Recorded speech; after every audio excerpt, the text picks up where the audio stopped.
아직 온불교에 대해서는 약간 생소한 분도 계실 거고요. 또 당연하게도 소태산 박중빈 대종사에 대해서도 잘 못 들어보신 분도 많이 계실 겁니다.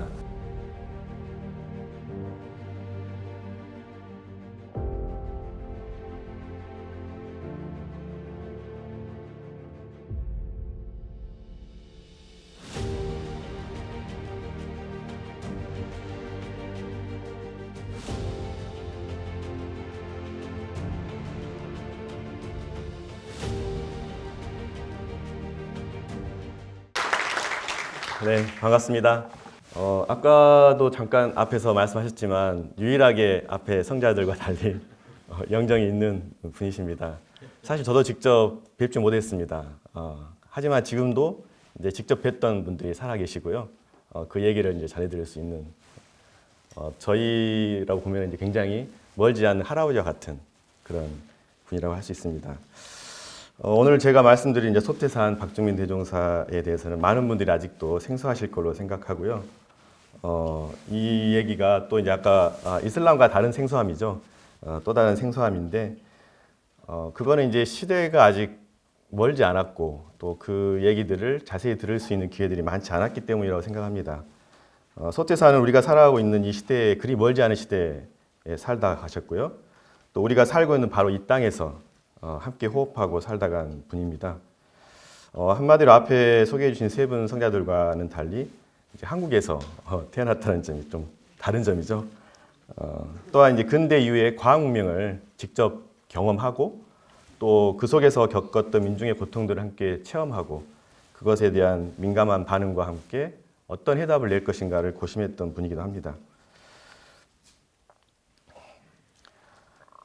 소태산의 영적 여정의 출발은 그 누구나 가질 법한 그 평범한 의문에서 시작됐습니다.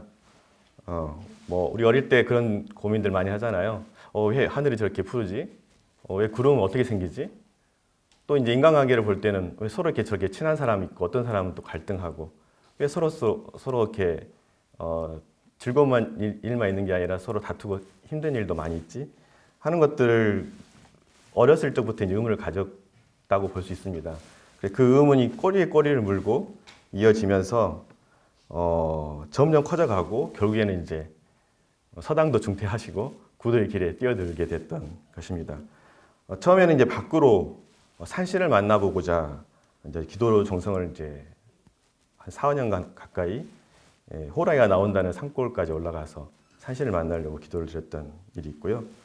하지만 직접 산신을 만나지 못했고, 이제 그 조홍전이라는 그 당시에 유행하던 이제 구도 소설을 접하면서 인간의 모습을 가진 스승을 찾으면은 나의 의문을 해결할 수 있지 않을까 하면서 이제 그 직접 인간 스승을 찾아서 한참을 또 헤매다녔던 시기가 있습니다. 하지만 그 어디에서도 이제 원했던 답을 얻지 못하고 의문이 점점 더 깊어만 가게 됐고요. 결국에는 이제 안으로 깊은 입정에 들기를 계속 반복하다가 깨달음을 얻게 됩니다. 소태산은 그 깨달음의 일성을 만유가 한 체성이며 만법이 한 근원이로다. 그 가운데 생멸 없는 도와 인과 보응되는 이치가 서로 바탕하여 한 뚜렷한 기틀을 지었도다라고 말하고 계십니다. 그리고 이것을 저희도 온불교를 모르시는 분들 잘 아시겠지만 이론상으로 그거를 이제 형상해 주시고 모든 교리와 제도를 그에 맞게 제공해주고 계십니다. 그의 깨달음의 기원으로 이제 온불교가 시작된 것이죠. 그의 가르침은 오늘날 국내에는 이제 아직은 작지만 4대 종교 하나로 국가의 주요 의례에도 참여하고 또 군종장교도 개출하고 있습니다. 어떤 면에서 보면 이제 공인 종교로서 역할도 하고 있는 것이죠. 또한 전 세계 약 24개국에 100여 개의 교단 기관들을 지금 설립하고 약 130여 명이 넘는 분들이 출가자들이 해외에 파견되어서 교화 활동을 하고 있습니다. 또한 이제 미국 펜실베니아 주 정부의 인가를 받은 대학원 대학교도 설립돼서 올해 이제 개교 20주년을 맞이했거든요. 그래서 새로운 캠퍼스로 이전도 하게 되었고요. 또 지난해 최초로 국외 총부, 이게 저희 교헌상이 있습니다. 국외 총부를 도록되어 있는데 최초로 미국 총부가 설립돼서 미국 정법사가 이제 추대되었는 일이 있었습니다. 그리고 지금도 이제 많은 또 관련자들이 미국 원불교가 어떻게 독자성을 가지고 자력적으로 운영될 수 있을지에 해당하는 법과 제도를 지금 구성하는 일을 하고 있습니다. 어떤 점에서는 소태산의 가르침, 영광 총구석에서 시작된 소태산의 가르침이 어떻게 민족의 틀을 넘어서 이렇게 세계로 전파될 수 있었을까? 그 가르침에 어떤 내용들이 있기 때문에 그랬을까라는 생각들을 의문을 가져올 만합니다.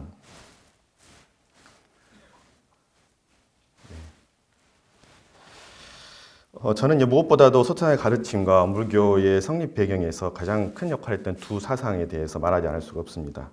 하나는 그 당시 안팎으로 큰 고초를 겪고 있었던 어떤 고통받고 있었던 민중들의 간절한 열망이 담겼던 어떤 시대적 열망을 담았던 개벽 사상이죠.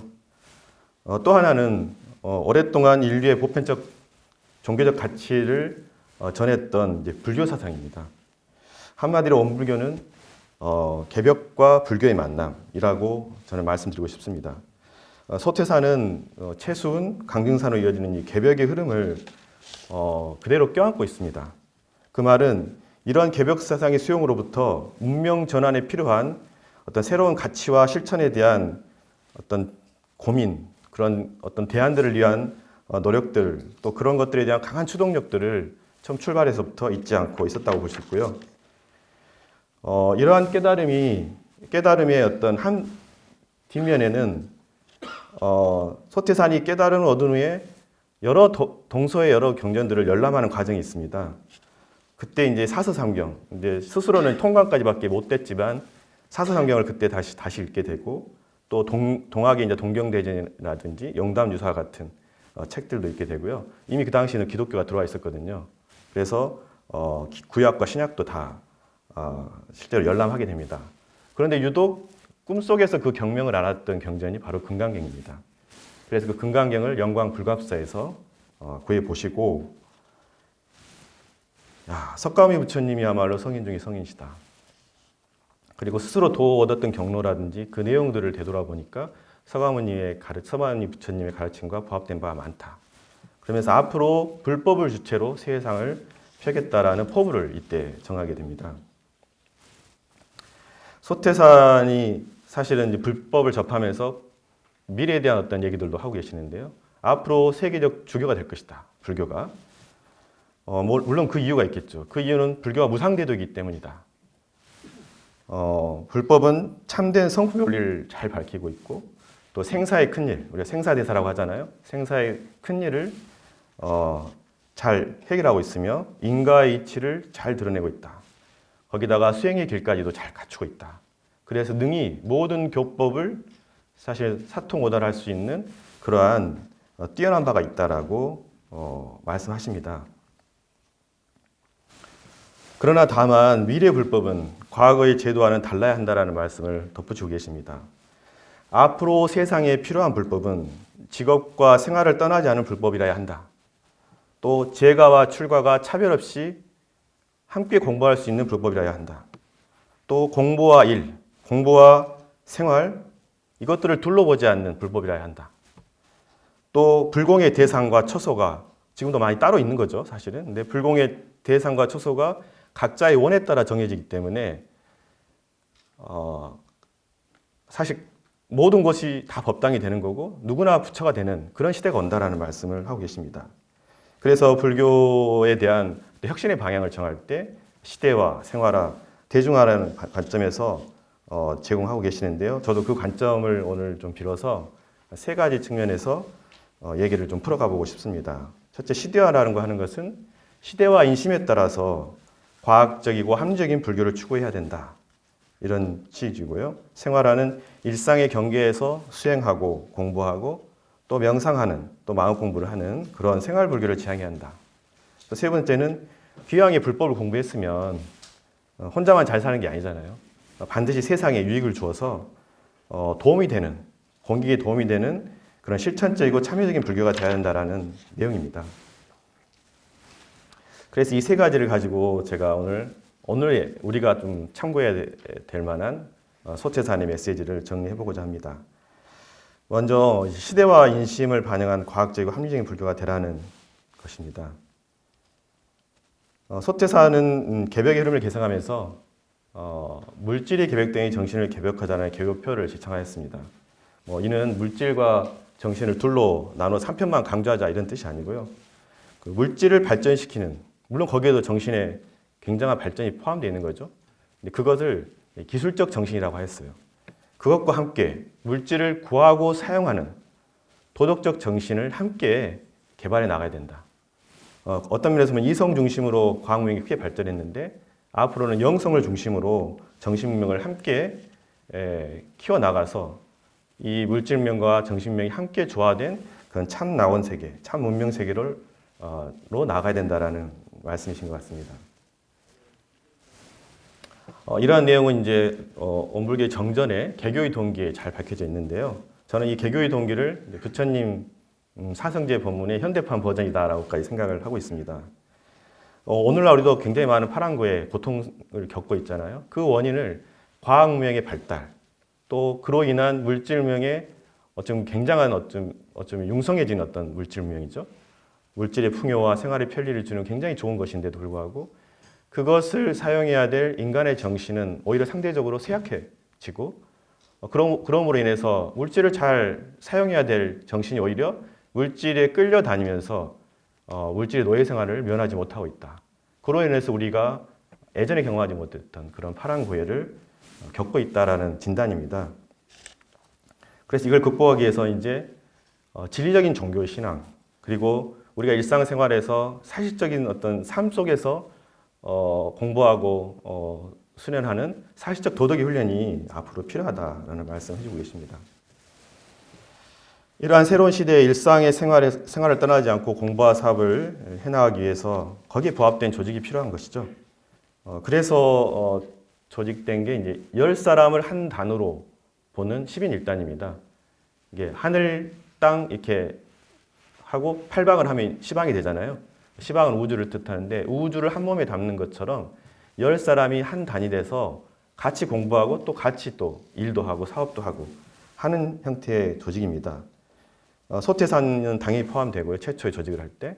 그 다음에 9사람의 제자를 진실하고 신신 굳은 제자로 이제 선택을 하게 됩니다. 그 중에 이제 중앙 자리는 비워두고,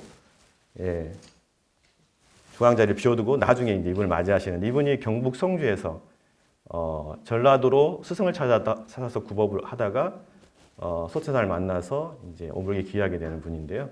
17세 때 이 중앙 자리를 앉힙니다. 소태산이. 물론 최초의 조직에는 제가와 출가에 대한 구분 당연히 없겠죠. 그리고 이 단 조직을 통해서 사실은 나중에 교단을 운영하는 것까지, 공부와 사업도 하지만 교단을 직접 운영하는 것까지. 그래서 지금도 이 수의단이라고 하죠. 최상위, 제일 높은 단이죠. 그 단이 원불교에서는 최고 의결기관의 역할을 합니다.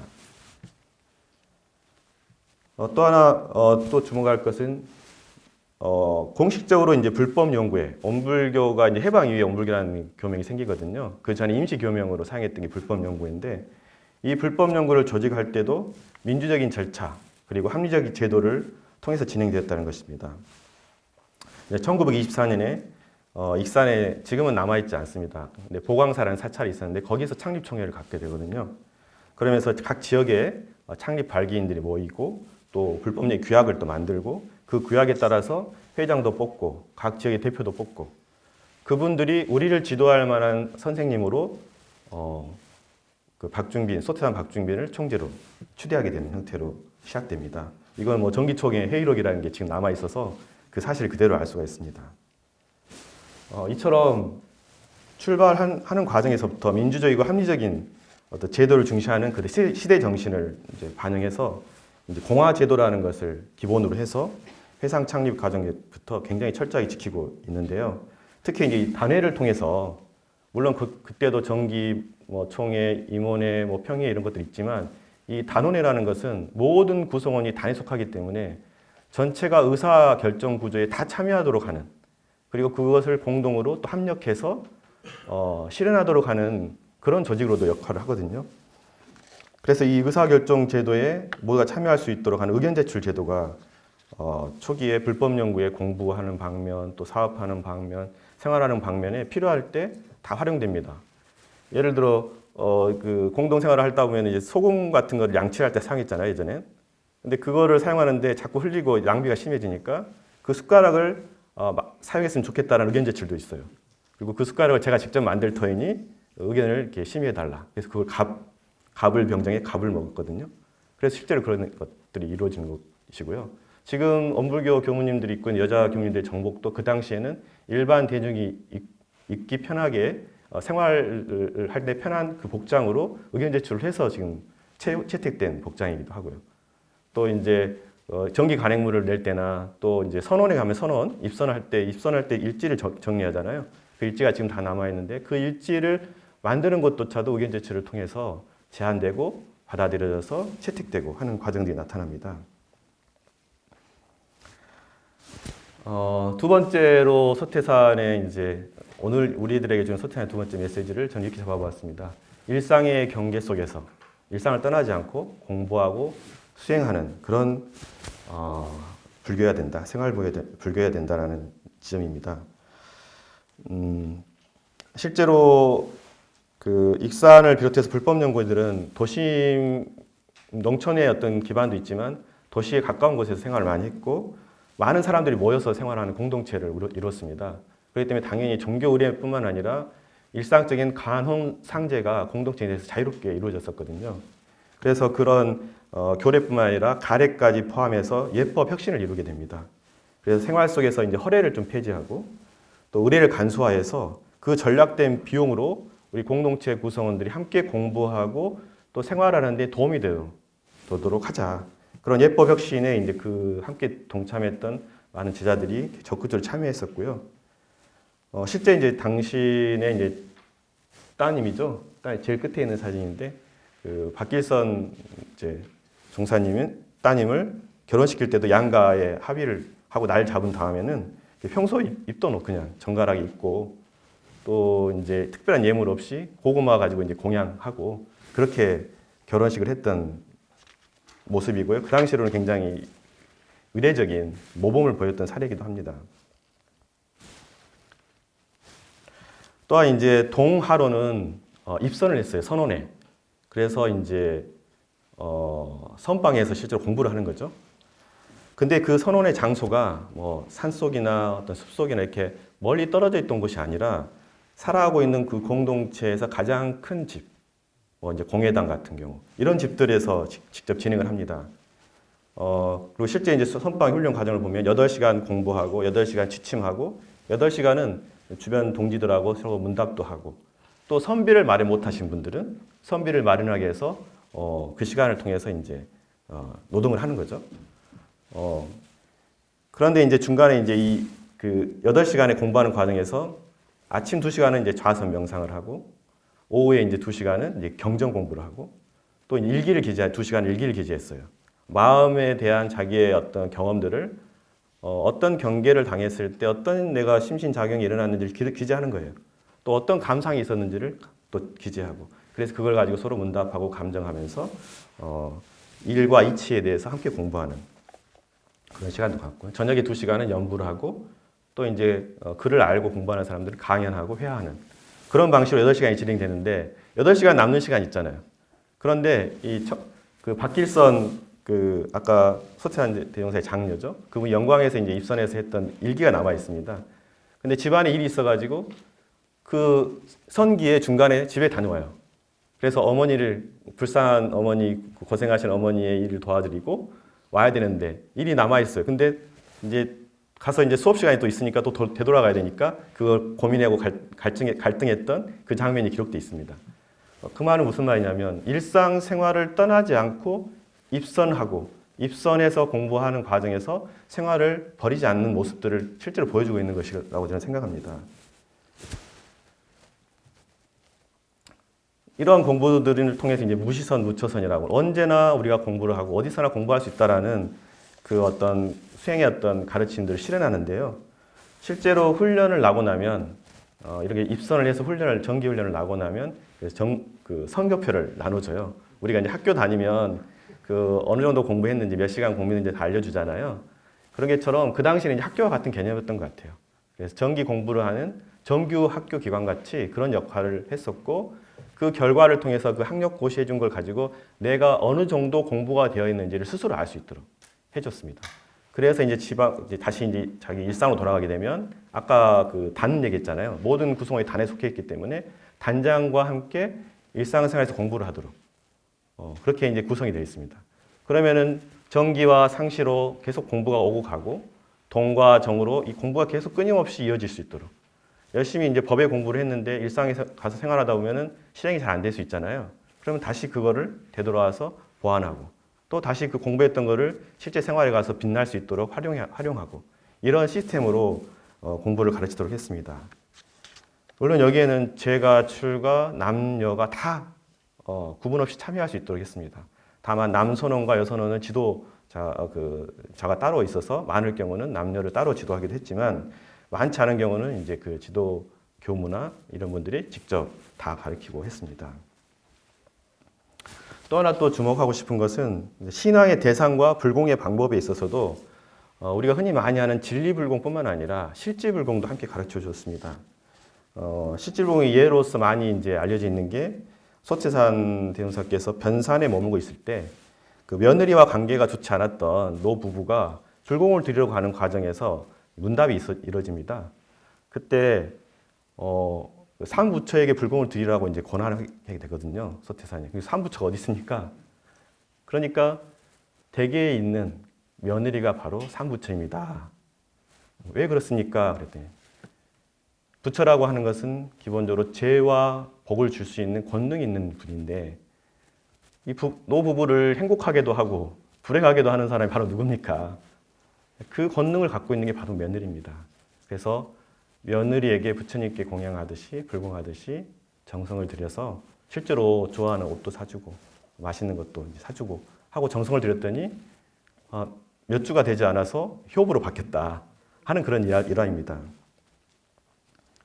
또 이제 외부에서 이제 종교 시찰단이 불법 연구회를 방문했을 때 귀교의 부처님이 어디 계십니까라고 이제 물어봤을 때 소태산 대종사께서 잠시 기다려 보시라 하고는 잠시 후에 그 먼지 펄펄 뒤집어 쓰고 삽 들고 갱이 들고 들어오는 산업부원들을 보고 우리 집 부처님들이 바로 저분들입니다 라고 얘기했던, 물론 시찰단은 어리둥절했겠죠.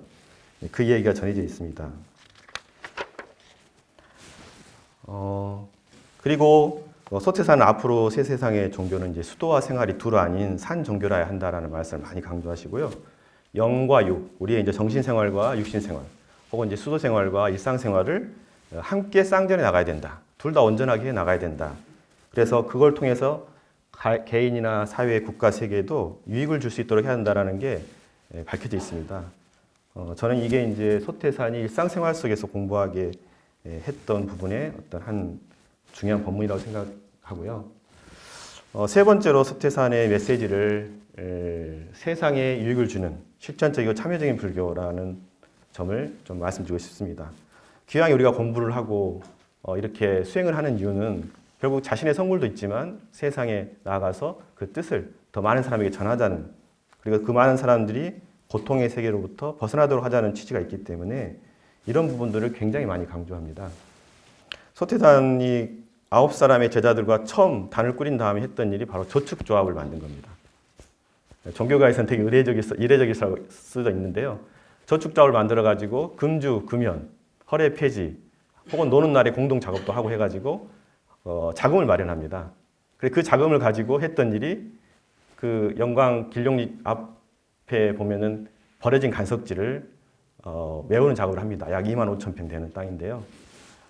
그 당시에는 이제 일제시대였고 토지 조사 사업이 한참 이루어질 때였거든요.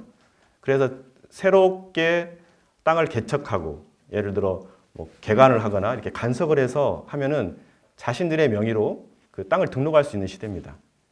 그러니까 민간에서도 이제 그런 노력들을 했던 거죠. 다만 이제 그거는 큰 재원이 들어가기 때문에 지주들이나 일제 어떤 이제 동양청식 주식회사 같은 그런 큰 회사나 큰 지주들 아니면 할 수 없는 일이었어요. 근데 민간 자본으로 그 일을 함께 해서 사실은 저 땅을 만들어낸 것입니다. 저거는 이제 비록 저걸 통해서 경제적 토대를 닦았다라는 의미도 있지만 더 중요한 거는 우리가 주경야독으로 일하면서 공부하는 그 모습을 밝혀줬다는 데 더 큰 의미가 있다고 생각합니다. 실제로 우리의 복락은 다 중요하게 생각하고 다 얻고 싶잖아요. 그 복락이 나오는 과정이나 그 근원을 실제 현장에서 저렇게 몸을 부딪히면서 일을 함으로써 그걸 보여줬다고 저는 생각합니다. 또한 이제 공동생활을 해가는 데 있어서 그 인간이 살아가는 공동체가 잘 이루어지기 위해서는 4가지 요긴한 길이 있다 해서 사요를 밝혀주는데요. 그 중에 하나가 자력 양성이에요. 근데 그게 원래 초기의 이름은 남녀 권리 동일이었어요. 남녀 권리 동일이라는 이름으로 앞으로 모든 공동체는, 인간이 살아가는 공동체는 남녀가 동등한 권한을 가지고 동등한 기회와 역할을 해야 된다라는 내용을 굉장히 중요하게 생각했습니다. 그래서 처음에 9명의 남자 단원들이 정해졌잖아요. 실제 소태산이 열반하기 전에 여자 9인 단원을 실제로 만들어요. 그래서 처음부터 이제 9분은 구인 제자가 되고요. 마지막 분은 이제 소태산의 이제 사모님이죠. 그렇게 해서 이제 10분이 제자를 제가 사진을 올려놨는데 실제로 이분들도 그 정당한 훈련을 받아서 현장에서 이제 교무로서 지도하고 활동할 수 있도록 해줬습니다.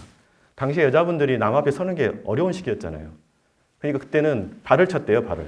이 대중들 앞에. 저도 지금 보면 약간 떨림이 있는데 그때는 이제 앞에 서면은 주저앉아가지고 단상 밑에 숨어버렸대요. 그러니까 남 앞에 서는 게 어려운 시기에 발을 쳐가지고 남 앞에서 이렇게 강연하는 것, 설교하는 것도 훈련을 시켜가면서 지도자로 키워졌다라는 점입니다. 실제로 이 9분들은 다 모두 결혼 경험이 있었던 분들이시고요. 일부는 제가자로 이제 사셨던 분도 계시고요. 뭐 왕족 출신도 있으시고 기생 출신도 있습니다. 되게 다양한 구성원들인데 이 중에서 이제 5번째 있는 이청춘이라는 분은 본명이 청춘이에요. 근데 이분이 전주 기생 출신입니다.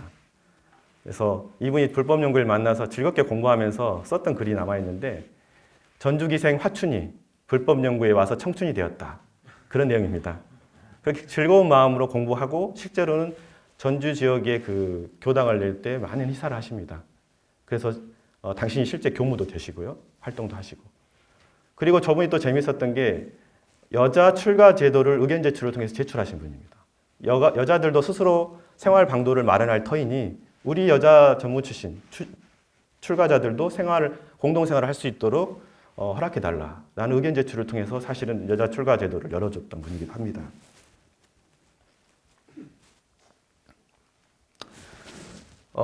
소태산도 그렇고 온불교도 그 당시에 일제 강점기에 그 일제 감시와 탄압을 피할 수가 없었죠.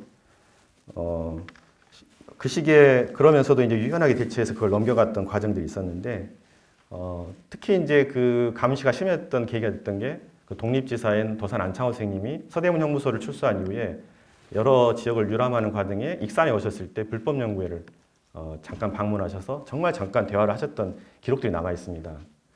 물론 일제 순사들이 따라다녔죠. 근데 그게 계기가 돼가지고 그 원불교 총부 안에 입구 쪽에 가장 큰 건물, 그 사가 건물인데 그 건물에 주재소가 들어오게 돼요. 당시에는 그 면 단위에 하나 들어올까 말까 한 주재소인데 북일면 주재소가 이제 불법연구회 안에 들어온 게 된 거죠.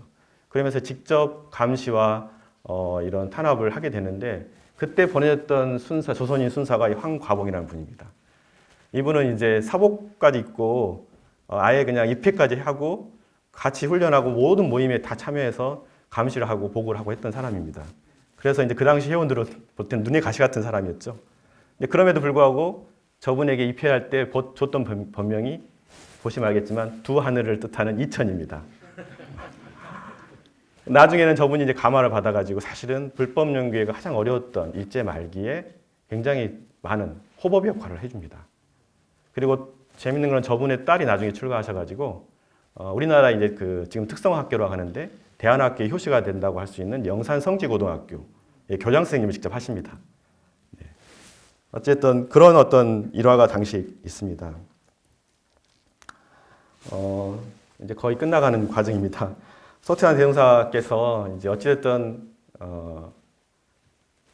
1916년에 깨달음 얻고 1943년까지 28년 정도 이렇게 대중들하고 생활하시거든요.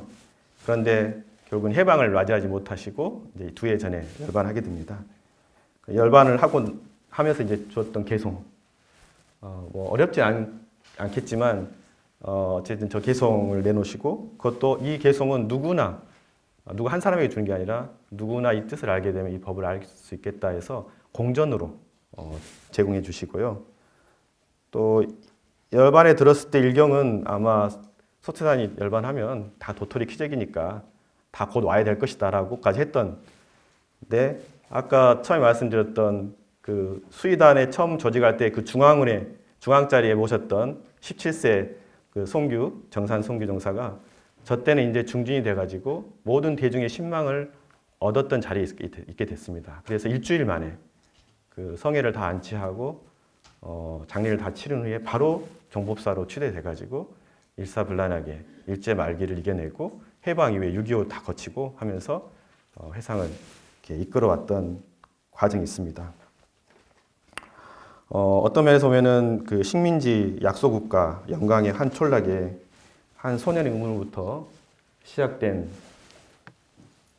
종교가 오늘날 그 가치와 의미가 더해져 가면서 전 세계에 이렇게 가르침을 전하고 있다는 것은 굉장히 놀라운 기적이 아닐까 저는 생각합니다. 소태산의 깨달음으로부터 이제 비롯된 정신개벽운동, 또 불교혁신운동, 생활혁신운동이 오늘날도 이렇게 전해지고 있는데요. 그 깨달음의 근간이 됐던, 그 가르침의 근간이 됐던 것은 바로 이론상이라고 생각합니다. 그 많은 종교가 있는데 또 다른 표층 종교 하나를 만들려고 과연 그런 일을 했을까? 저는 그렇지 않다고 생각합니다. 저는 이론상을 통해서 원불교가 소태산이 많은 종교들이 이제 새 시대를 만나서 모두가 소통하고 함께해야 되는 그런 시대에 함께 손잡고 나갈 수 있는 길을 제시하기 위해서 이론상을 통해서 갈라져 있던 신앙의 대상을 하나로 통하게 해주고 또 각종 각파로 흩어져 있던 모든 수행법들을 서로 더 크게 활용할 수 있는 길을 제시해줬고 또 그동안 나눴던 성과 속, 그 다음에 우리의 일상과 어떤 수도, 생활과 공부, 또 이성과 영성 이런 모든 나눴던 것들을 함께 조화시키고 병진시켜서 우리가 일상의 삶을 떠나지 않고 영성적 삶을 추구할 수 있도록 그런 길을 제시해 준 게 소태산의 가르침 중에 가장 큰 메시지가 아닐까. 그래서 마지막으로 이론상을 화두처럼 던지고 오늘 강의를 마치도록 하겠습니다. 감사합니다.